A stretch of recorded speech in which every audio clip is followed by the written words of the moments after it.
15 kilometers from the city center, Schiphol, one of the world's busiest airports. More than 600 aircraft take off or land here every day. Sunday, October 4th, 1992, 2:40 p.m. An aircraft enthusiast takes this footage of an Israeli El Al 747 cargo plane arriving from New York. The jumbo will load up and refuel before flying to Tel Aviv in Israel as flight El Al 1862. 3 p.m. Loading begins, supervised by Jerry Plettenberg, El Al's operations officer. Today's cargo includes consumer products, but some boxes are labeled dangerous goods. Jerry has a good idea what's inside. On El Al cargo flights, he's seen a huge range of military hardware. Apache helicopters, radar equipment, aircraft wings, missiles, jet engines for F-16 and F-15s. All these weapons supply the Israeli military, which is locked in a 45-year-old conflict with Palestinian militants. The ongoing crisis makes El Al a top target for Arab terrorists. 7 years ago, gunmen opened fire on El Al check-in queues in Rome and Vienna, killing 19 people. The airline stays on permanent alert for more attacks. Armed security guards keep a close watch on all its planes and personnel.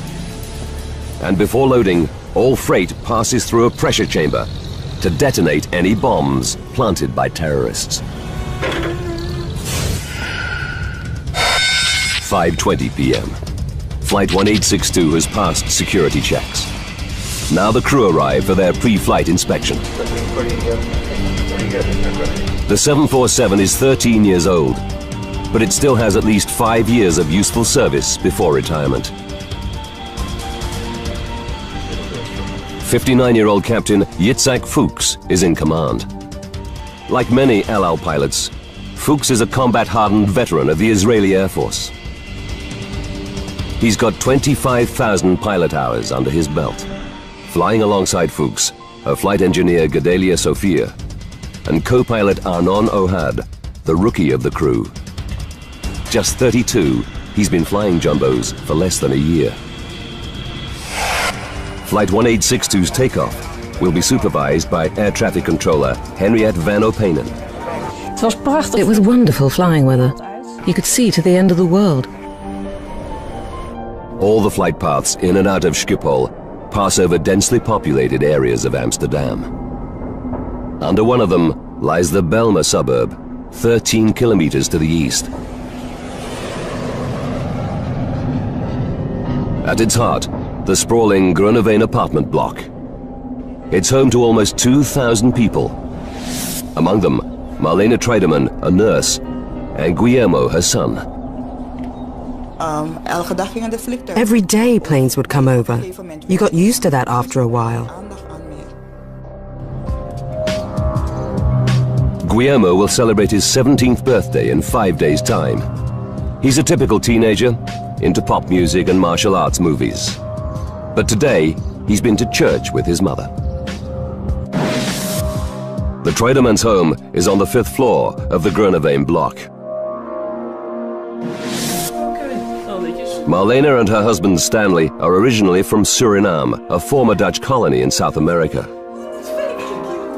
Graciela, their 14-year-old daughter, is a popular girl who's doing well at school. Always laughing, always happy. A positive word for everyone.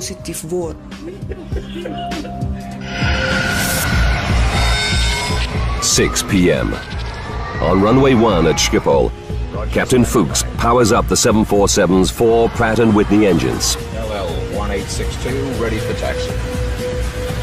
He hands over to his young co-pilot, Arnon Ohad, to give him more flying experience on the 747. 6 minutes after takeoff, El Al 1862 heads east over Amsterdam suburbs. 4300.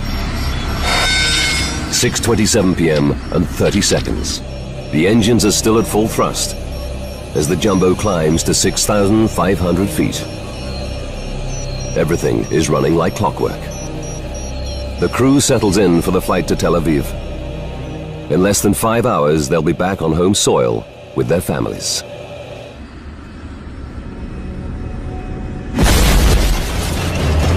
Suddenly, a terrifying jolt rocks the plane. It starts to lose altitude and rolls violently to the right. Veteran pilot Captain Fuchs grabs the controls. I've got up. He battles to stabilize the jumbo. If he fails, the aircraft will spiral out of control. LL 1862, Mayday, Mayday, we have an emergency. After 30 seconds, Captain Fuchs manages to wrestle the jumbo back to steady flight.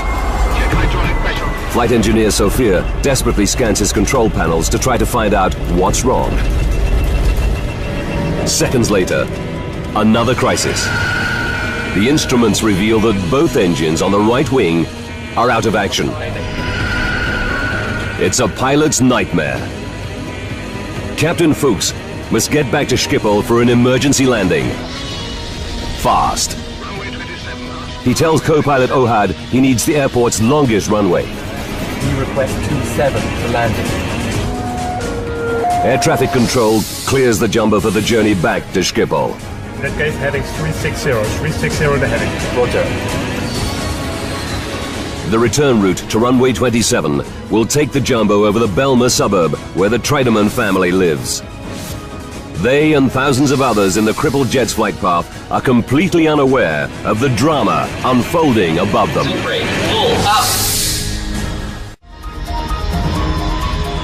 LL-1862, a fully loaded 747 cargo plane, is badly damaged and rapidly losing height.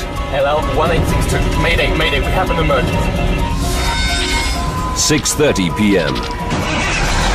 Fire crews race into position at Schiphol Airport, where the jumbo is due to arrive in less than 10 minutes. The 747 must make a descending turn over Amsterdam to reach the correct altitude and line up for runway 27. Its final approach will take it over the Groeneveen apartment complex, where the Treidemann family lives. Marlena and Stanley decide to visit a friend nearby. They tell their children, Guillermo and Graciela, they'll be back soon.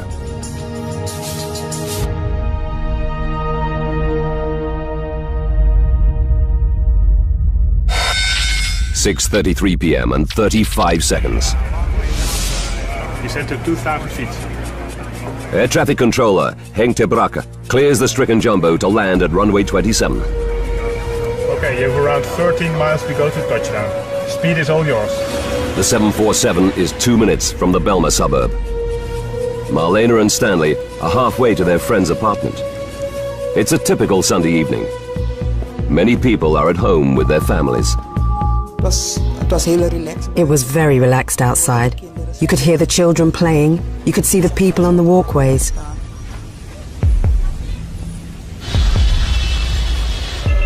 At this moment, as Captain Fuchs lifts the nose to slow the jumbo for landing,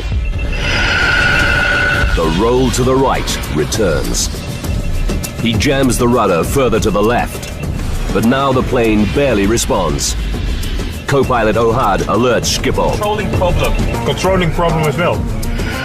The news sends a chill through ter Brakke. He immediately contacts his colleague Henriette van Openen. Hank summed that up to me by intercom and said he is now in deep, deep trouble. 90 seconds later, Fuchs still battles to control the roll, but it's getting worse. And now the jumbo is losing height fast. It's just seconds from the Belmer suburb. Here, unaware of the looming danger, Marlena and Stanley near their friend's apartment. Teenagers Guillermo and Graciela relax at home. 4 floors up, at the other end of the Groeneveen block, 31-year-old Andre Bos hears the approaching rumble of jet engines.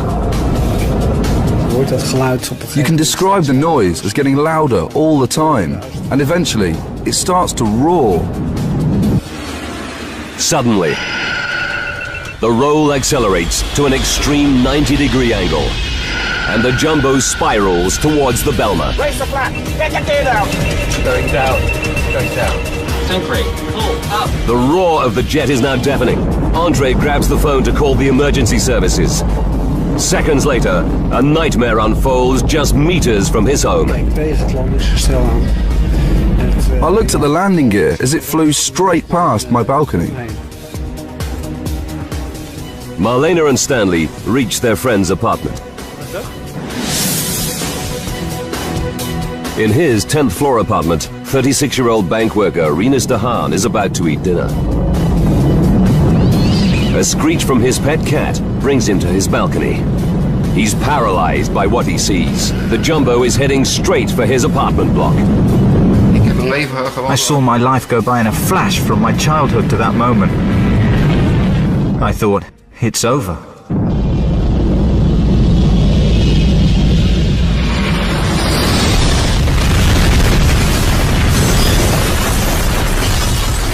"6:35 p.m. and 42 seconds. El Al 1862 smashes into the 6th floor of the 11-story apartment block.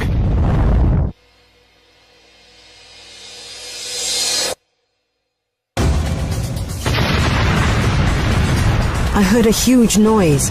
It was as if a door slammed closed, like a bang. The impact knocks Rinus unconscious. Burning aviation fuel rains down onto dozens of apartments.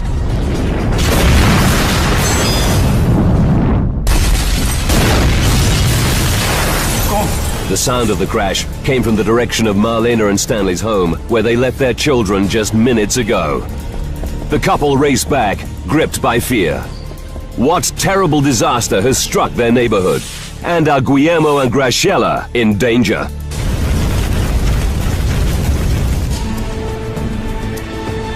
El Al 1862, a 747 freighter laden with cargo, smashes into the 6th floor of an apartment block in Amsterdam.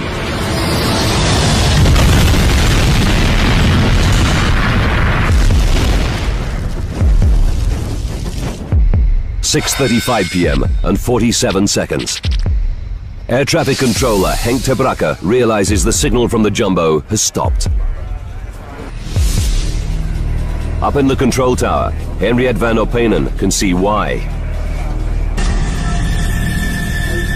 A column of flame and smoke reveals the jumbo has crashed. Marlena and Stanley Treudemann race for home. Suddenly, through the trees, they see a towering wall of flame. Stan said to me, "Marlena, it's our flat." I said, "No, that's impossible."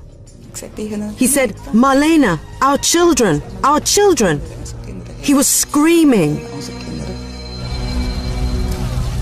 Stanley freezes, but Marlena runs to the burning apartment block.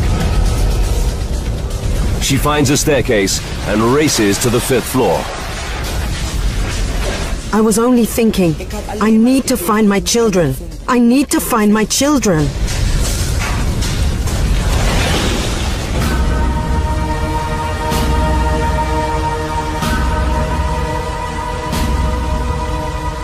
At the exact point where her home used to be, she's facing an abyss.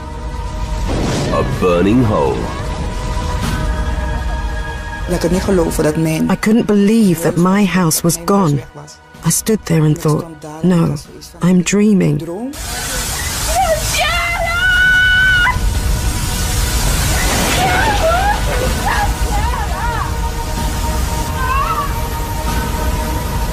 It suddenly occurs to Marlena that her children, 16-year-old Guillermo and 14-year-old Graciela, may have heard the plane coming and escaped. She starts a frantic search for them.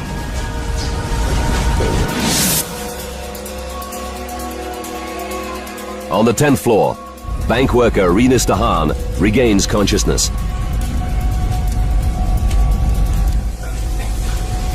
He staggers to his front door.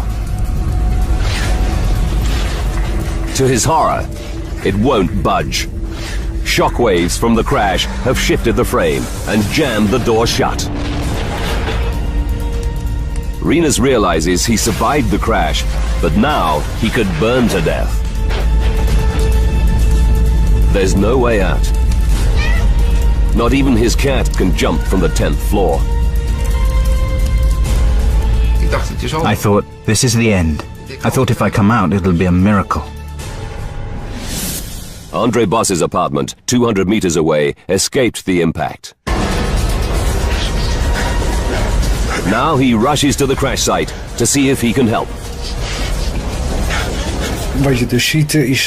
What you see is the enormous heart of the fire. You see flames come out of every house. Andre knows there could be hundreds trapped or injured, and many could die before firefighters arrive. With no thought for his own safety, he smashes open doors which are jammed or locked. Entering some apartments would be suicide. There are too many flames. But in others, he rescues people who've been overcome by smoke. Stunned local people rush to the scene. Marlene Treudemann desperately questions everyone near the crash site. Have they seen her two children, Guillermo and Graciela?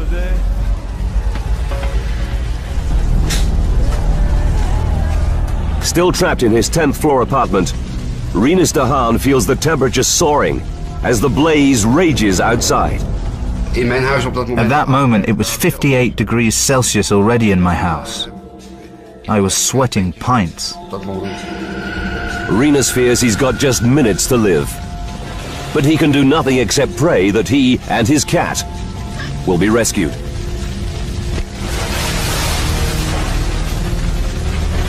Just when he thinks he's about to pass out, neighbors break in.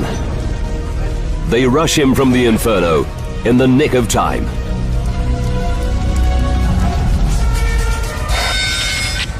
"6:40 p.m. Less than 5 minutes after the crash, the first of 16 fire engines from across Amsterdam arrives at the scene. Brave local people like Andre Boss have already pulled many survivors from the crash zone. Now firefighters take over the rescue operation and tackle the inferno. News crews capture the scene as paramedics start to treat the injured.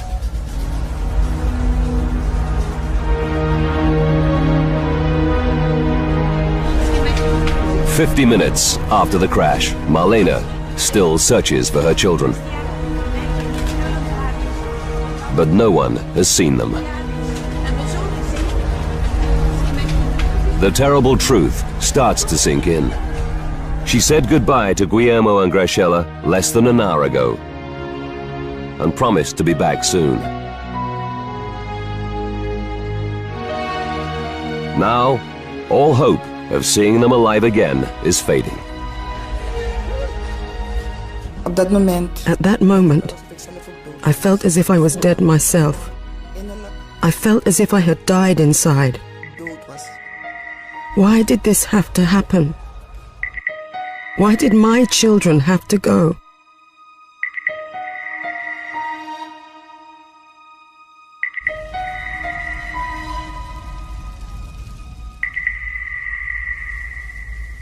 News of the disaster spreads around the world. As many as 200 may be dead tonight after the worst air disaster ever in the Netherlands. Dawn reveals a gaping hole in the building. The crash destroys 31 apartments on 11 floors.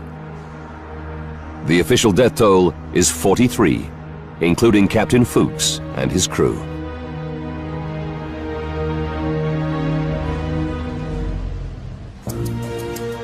The Netherlands Aviation Safety Board quickly mobilizes 8 investigators. Frans Earhart is a senior member of the team. He's a former fighter pilot with 20 years' experience as an air accident investigator. But now he's facing his worst nightmare. You hope it'll never happen, but then it does happen. A large plane in the middle of a residential area with many victims. What triggered Holland's worst air disaster? And why did the 747 fly steadily for 8 minutes after the Mayday, only to nosedive without warning into a crowded apartment block? Now, by rewinding the events of that fateful day, and by going deep into the investigation, we can reveal what really happened to LL1862.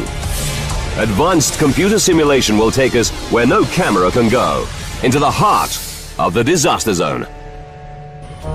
In that case, heading 360, 360 the heading. Earhart checks recordings from air traffic control at Schiphol. They reveal that co-pilot O'Hard reported losing power in both engines on the right wing. Number 3 and number 4 engine inoperative. Investigators know that 2 engines failing at the same time is almost unheard of. The team begins to suspect a more sinister reason for the loss of the Israeli jet. Van het begin af vanuit gegaan. We thought from the beginning LL was possibly targeted by terrorists. Terroristische actie was getroffen. The investigators fear that Flight 1862 was downed by a terrorist bomb or even a ground-to-air missile. And they have a second mystery to solve. If the jumbo was hit by a missile, why did it stay airborne for a full 8 minutes Sync rate, full, up. before dropping out of the sky? Sync rate, full, up. To see if the terrorism theory stands up, investigators need to find the jumbo's engines and its black boxes, which record technical flight data and cockpit conversations. But it's a daunting task. Even if they survived the crash and the 1100 degrees Celsius inferno, they now lie buried under a mountain of rubble. Het vliegtuig was zo compleet uit. The plane had been broken into so many pieces during the crash that we didn't know where to start. Waar wij moesten beginnen. Early the next morning, search teams start to sift through the mountain of wreckage. Investigators know they may face a long wait for clues. Then, an unexpected development. An off-duty policeman reveals that he saw Flight 1862 as it climbed through Amsterdam's airspace. What he tells the investigators gives them an electrifying new lead. Investigators have no concrete leads to explain why LL1862 crashed into an apartment block in Amsterdam.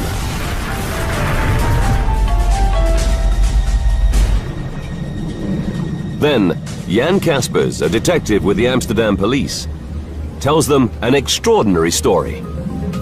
On the evening of the disaster, he and an old friend were enjoying a yacht trip on Gooimeer Lake, 10 kilometers east of Amsterdam. Their boat was moored right beneath LL1862's flight path from Schiphol Airport. At 6:27 p.m., they're preparing dinner. Suddenly, they hear a loud bang. Wat was dat? Gasexplosie. Kaspers rushes onto the deck. In the sky, he sees a 747. Beneath it, 2 objects are falling away. At first I thought they were parachutes. And just as they were above the treetops, I realized that they might be airplane engines. It's a startling revelation. Air crash investigator Franz Earhart immediately orders a team of divers to search Gooimeer Lake. Recovering the engines could solve the mystery. It's now clear to investigators that the 2 right-hand engines didn't simply fail. Number 3 and number 4 engine inoperative. They sheared off completely. Unable to see the engines from the cockpit, the crew had no idea what had happened. Now there's a new mystery facing the team. What could rip 2 5-ton engines off a 747 simultaneously? The case for a terrorist ground-to-air missile or bomb now looks compelling. To prove this theory, investigators must recover the engines from the bottom of Gooimeer Lake and examine them for clues. against all the odds, after just a few hours of searching, a diver gets a lucky break. He spots a massive chunk of aircraft debris. The team quickly identifies it as the outer engine from the 747's right wing. And there's another key find on land near the lake. Pieces from a 10-meter stretch of the same wing's leading edge. It's the team's first chance to find out why the engines fell off.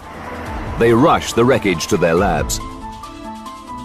Scientists swab the engine and the chunks of wing for traces of the chemicals used in explosives. They examine the metal surfaces for the telltale micro-pitting caused by blast fragments. It takes 2 days. The analysis draws a complete blank.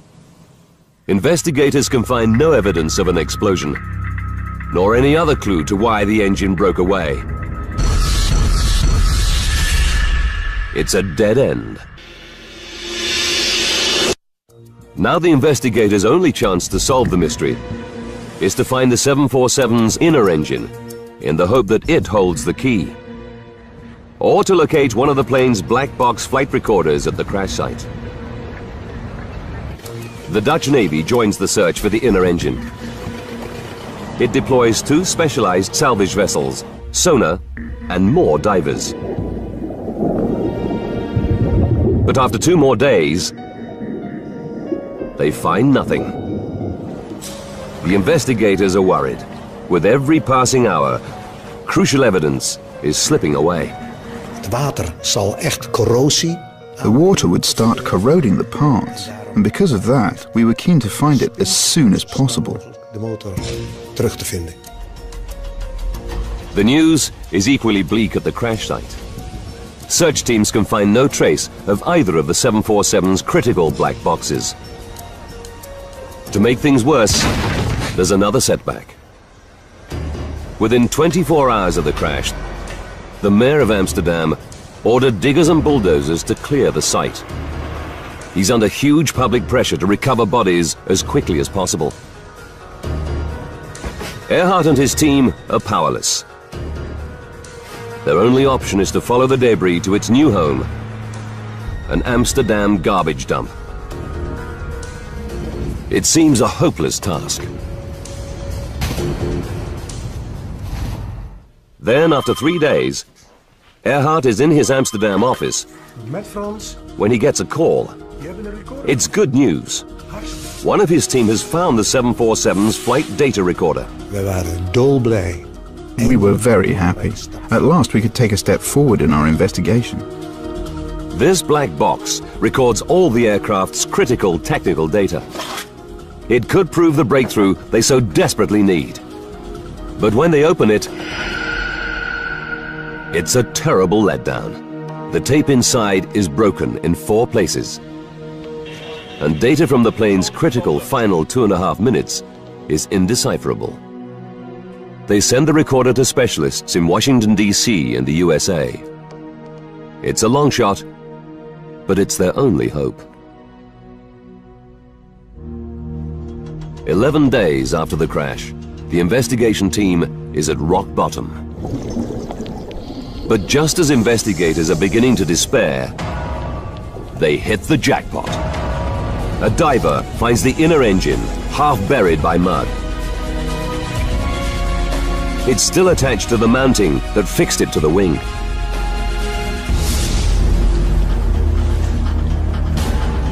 Earhart and the team are excited but cautious. What if this engine proves as unenlightening as the first? It's battered and dented, but they can see no obvious evidence that it was hit by a missile. And when they run the battery of tests for explosives on this engine, once again, they find nothing. Investigators reach a turning point. They rule out a terrorist attack as the cause of the disaster.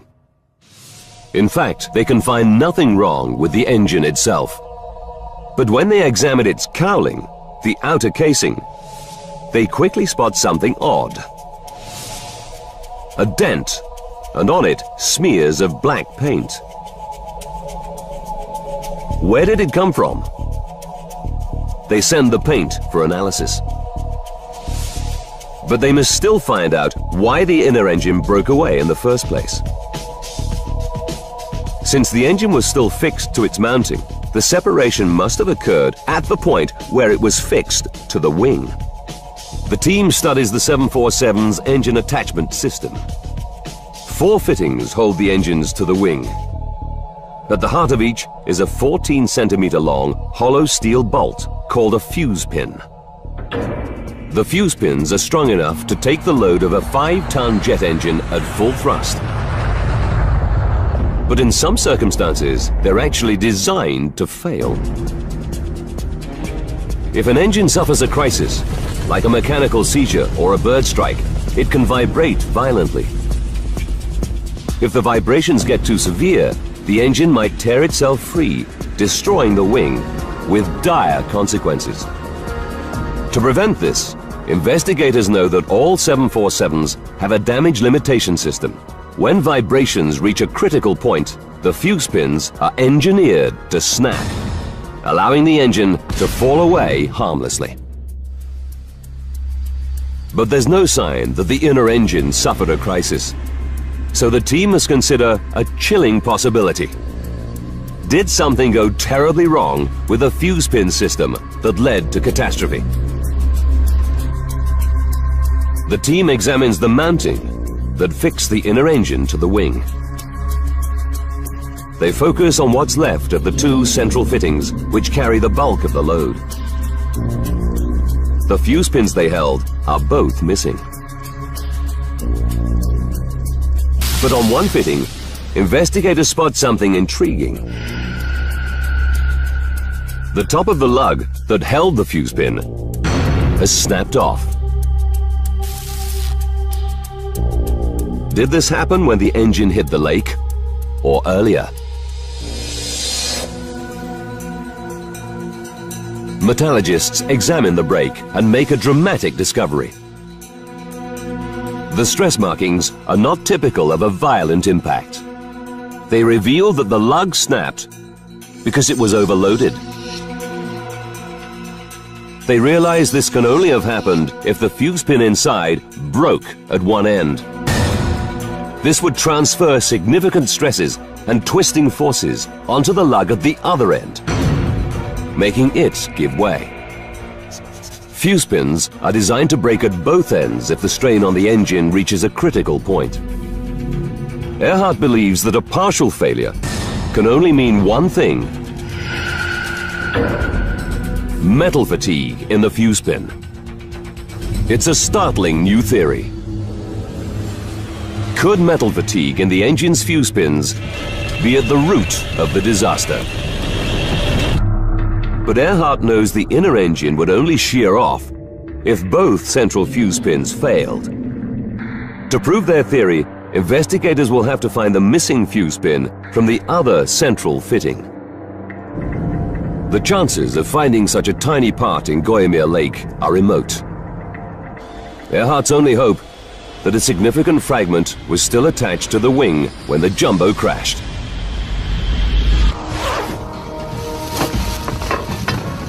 He deploys more than 20 workers to search the garbage dump where crashed debris now lies. No one holds out much hope.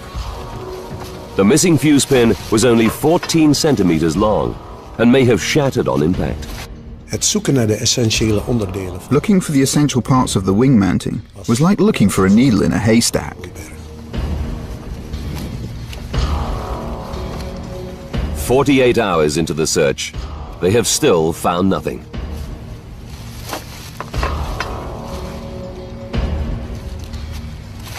Then, on day 3,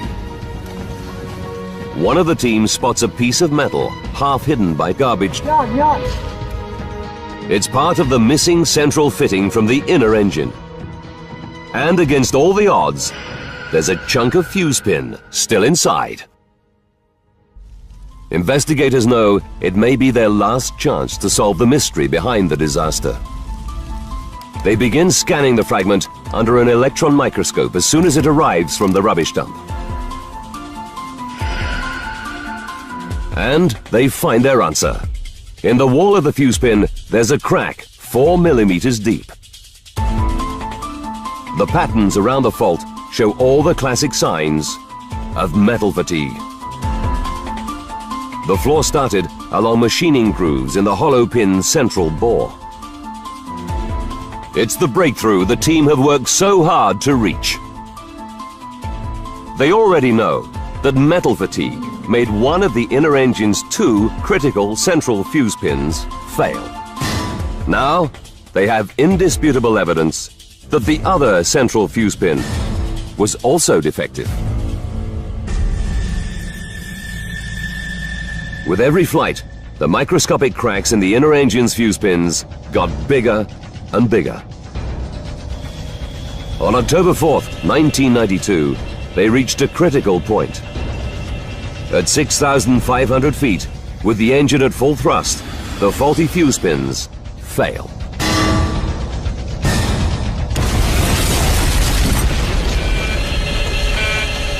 But the investigation team still has to explain why the 747's outer engine came off as well. It's almost inconceivable that 2 sets of fuse pins could fail at the same time. Then they receive the test results on paint smears found on the inner engine's cowling. The smears are an exact match for the paint used on the central fan blade spinner of the outer engine. They realize there's only one possible explanation. The inner engine was at full thrust as the plane climbs. So when it shears off, it doesn't fall harmlessly away, it shoots forward. A split second later, it falls back, and by sheer chance, strikes the outer engine, smashing it off the wing. The impact also rips away a 10-meter stretch of the wing's leading edge. Investigators now know that a freak accident caused 2 engines to fall off Flight 1862. Mayday, mayday.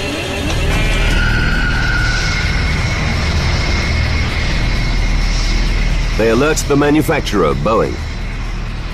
It immediately instructs airlines operating the 1,000 747s around the world to inspect all fuse pins and replace any that are faulty. But the traumatized residents of the Belmer are desperate for the answer to another major mystery. Why the plane crashed? A 747 should be perfectly capable of flying on 2 engines. So what made Flight 1862 suddenly nosedive just minutes from an emergency landing at Schiphol Airport? Raise the flag! Get the gear down! Investigators study the section of wing recovered from Gooimeer Lake. It's clear this damage would have reduced the plane's lift. They also realize that key flight controls lost hydraulic power when the engines broke away. But if this damage was severe enough to down the plane, how did Captain Fuchs keep it flying steadily for another 8 minutes? It's a paradox.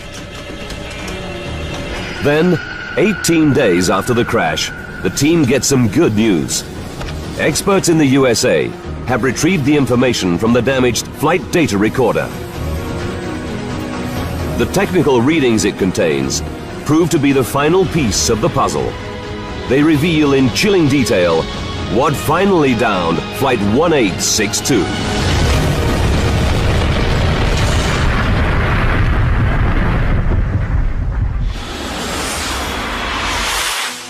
Investigators know that metal fatigue caused one engine to shear off LL-1862 and smash off a second engine. The incident also destroyed a section of the right wing's leading edge and disabled key controls. Mayday, mayday, we have an emergency. But the damage was clearly not severe enough to down the plane immediately. Why did it suddenly spiral out of control a full 8 minutes after the Mayday call?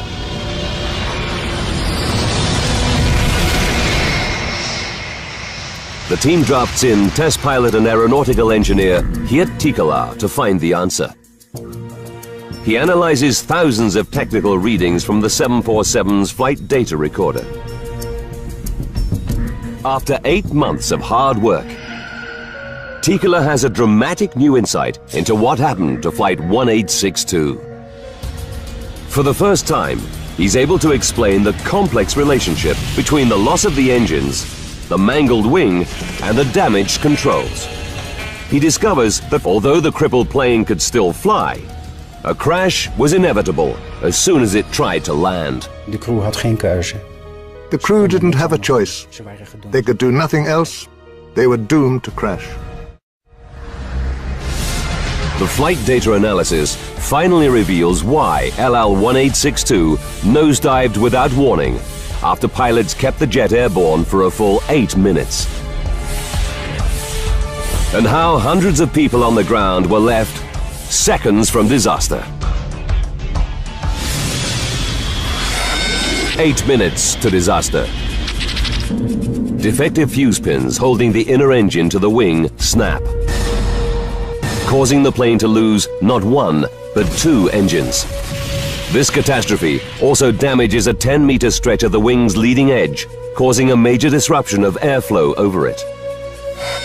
This reduces lift on the right-hand side and makes the 747 roll to the right. Captain Fuchs has also lost 2 hydraulic systems, controlling key anti-roll devices. He only manages to wrestle the jumbo back to level flight by pushing his remaining controls to the limit. The flight data analysis reveals that his current airspeed of 280 knots is the key. It's just high enough to get sufficient lift out of the right wing to keep them aloft. 39 seconds to go, 5 kilometers from the Belmer apartment complex. Now Captain Fuchs lifts the jumbo's nose to slow the plane down for landing, unaware that this routine procedure will have fatal consequences. The flight data reveals that this change in angle worsens the disruption in airflow over the mangled right wing. The result is a further loss of lift on this side of the plane, and it starts to roll again. Captain Fuchs struggles to pull it level. But his airspeed has now dropped below 260 knots, reducing lift even more. This time, his damaged controls cannot save him. Controlling problem. 30 seconds to disaster. As the roll and loss of lift reach a critical point, the 338-ton jumbo plummets earthward. Get the gear down. 1862 going down. LL-1862 nosedives from 2,500 feet.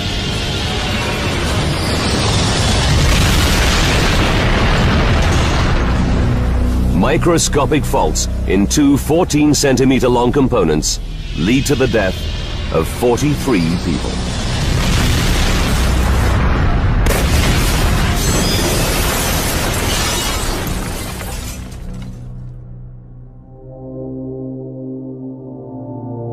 Rescue workers found the bodies of 16-year-old Guillermo and 14-year-old Graciela the morning after the crash, just meters from where their home once stood. Medical experts believe they were killed instantly. After the disaster, the children's parents, Marlena and Stanley, moved to another part of Amsterdam. They couldn't bear to live in the area where their children died. Het is niet makkelijk, dat geef ik ook toe. It's not easy to lose your child or your children. Maar je kan... But you can get strength from the good times you've had with them. De fijne momenten wat je met ze hebt gehad. En de herinneringen... Memories from their birth to their death. No one can take away from me. Dat neemt niemand me af. En ik weet dat ze hier zijn. Ik voel gewoon... I know they are here. I feel their presence. A good atmosphere.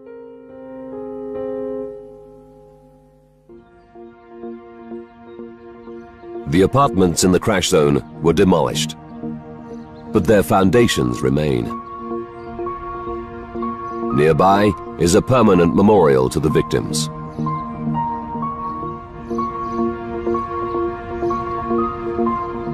But the disaster also leaves another legacy. Boeing goes on to strengthen all 747 engine-to-wing attachments, including fuse pins.